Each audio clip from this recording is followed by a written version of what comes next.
Yes, you read that correctly. Almost 4 in 5 Smite skins are exclusive in some way. Some more facts. 31% of them are in random drop chests, and over 11% of them are never obtainable ever again. Hopefully that whet your appetite for today's very data-driven video. Let's get into it. Today, we become legends. So this video is going to be split into 2 sections. This first one will be a completely objective look at the facts and the data. How many skins are exclusive, part of events, locked behind bundles, or directly purchasable. The second half of the video will be a lot more subjective and will contain my thoughts on the impacts of this data and how I feel about the state of Smite's cosmetic economy as a whole. I'll let you know when we're moving out of the facts and into the opinion when we get there. But let's get started. So the basis for this entire video is this spreadsheet right here. It's a compiled list of all 866 skins in Smite as of patch 7.8, which is when I collected the data for this video.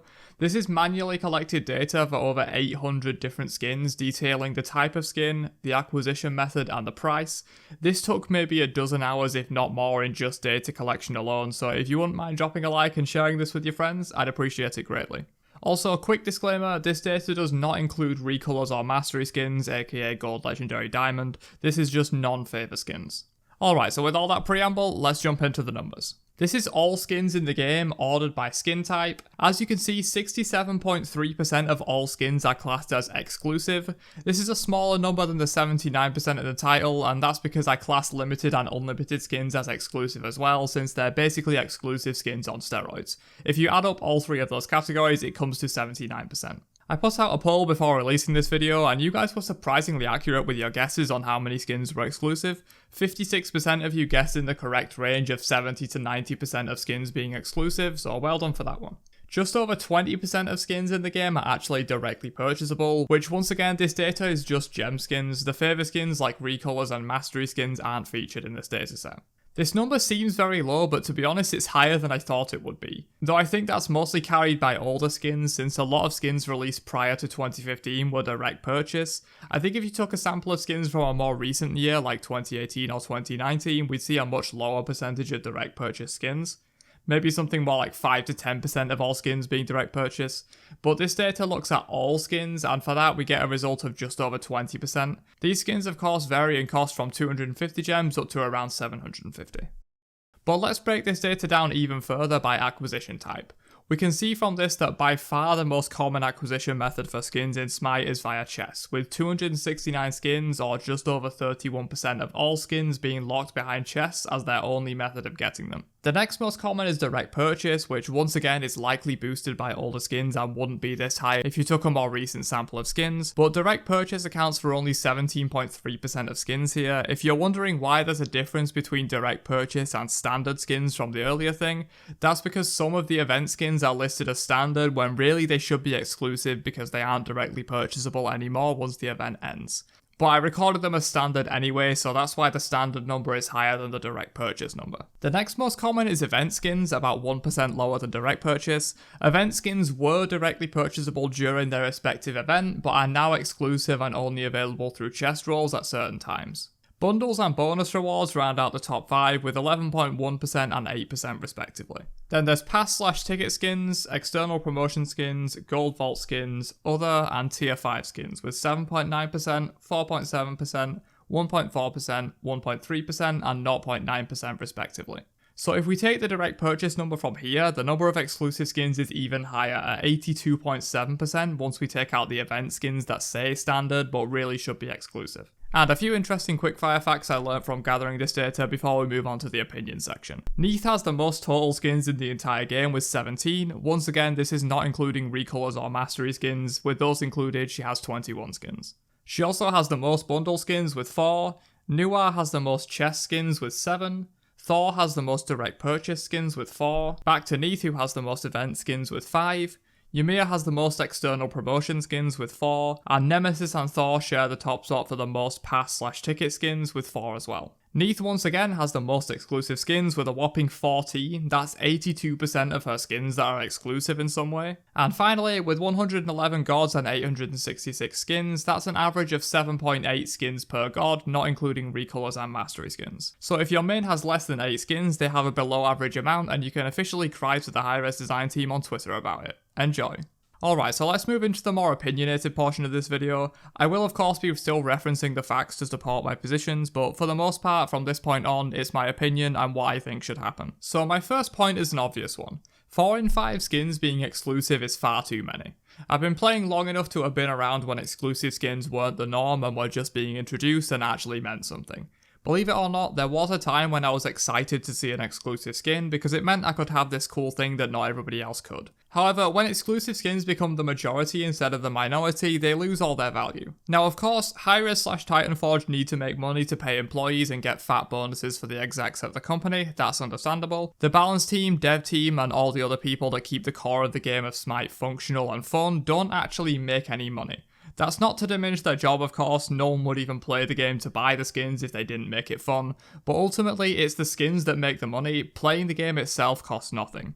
So the sale of skins has to cover not only the salary of the people who work on the skins themselves, but also the salaries of the other members of the Smite dev team.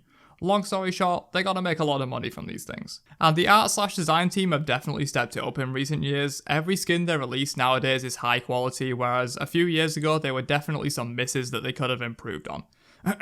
Twisted Metal Morrigan.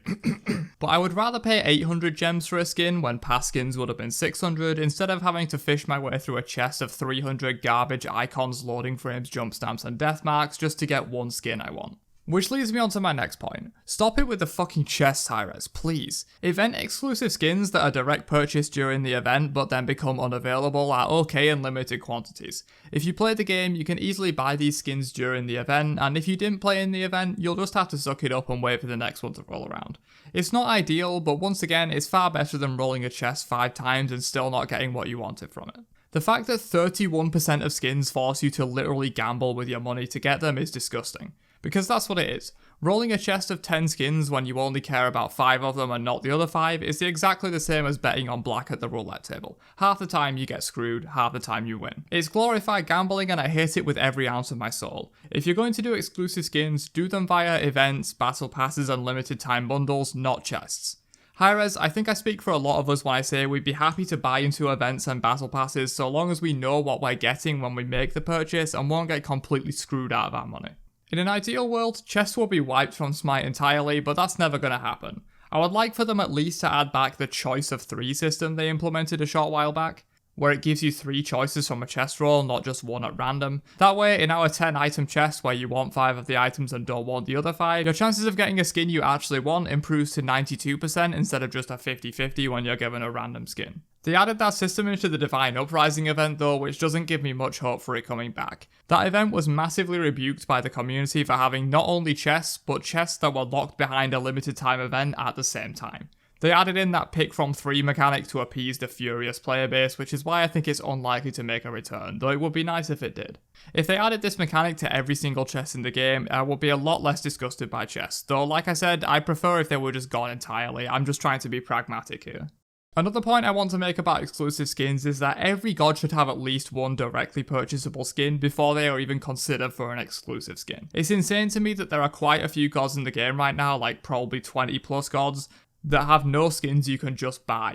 Every skin they have is either no longer available because it was an event skin or it's locked behind a chest. For a new player coming in and enjoying one of these gods, it must feel awful to see that you literally can't buy a single skin for them directly. You have to gamble with your money or hopes it rolls into a chest later on from an event. Either work with a model where you launch a god with a 400 or 600 gem skin, or simply make it so their first skin is direct purchase before adding any exclusives to their arsenal. Or at the very least make sure that within a few months of launch they have a direct purchase skin, because many of the gods released since 2018 simply don't have one, even to this day. So I'm going to end this one off with a quick ranking of purchase methods for skins. So the main 5 ways you're going to get skins are chests, direct purchase, event, bundle, and pass/ticket. My favourite way of course is direct purchase. You know what you're getting and you can buy things individually as you want them. I'm willing to pay a slightly higher gem price so long as I can just buy something directly. I feel like Hi-Rez don't understand that. Next I'd have the battle pass system and also the season ticket system, but that's now retired in favour of battle passes, so they're kind of the same thing. I have no qualms with this system really. It's great value if you're willing to put in the hours to grind out the tiers, and right now it's in a decent spot where you can get everything in the battle pass without dedicating every leisure hour you have to the game. which is what a lot of other battle pass systems tend to do in games in order to incentivize you to buy the tier skips with real life money after you already paid for the thing in the first place. So Smite does this system pretty well in my opinion, and while you do get some useless stuff along the way, the price of the pass itself usually isn't too much more than you would pay for one skin. So as long as you get one of the skins in the Battle Pass that you like, it's pretty worth it, and often you get more than that. The Battle Pass system is solid and a step in the right direction for sure. Next will be direct purchase events. In moderation, events like this where the skins are available directly for a limited time but then expire is fine. It adds some spice to the game, and as long as you play during the event, all the skins are directly purchasable, which is great. It kinda sucks for people that can't or don't play during the event, but as long as they're used only occasionally, I think events like this are okay. They currently represent 16% of skins, which I think is pretty fair, so keep these events coming at the rate they're at now, and I'm pretty happy. But here is where we get into the stuff I don't like so much.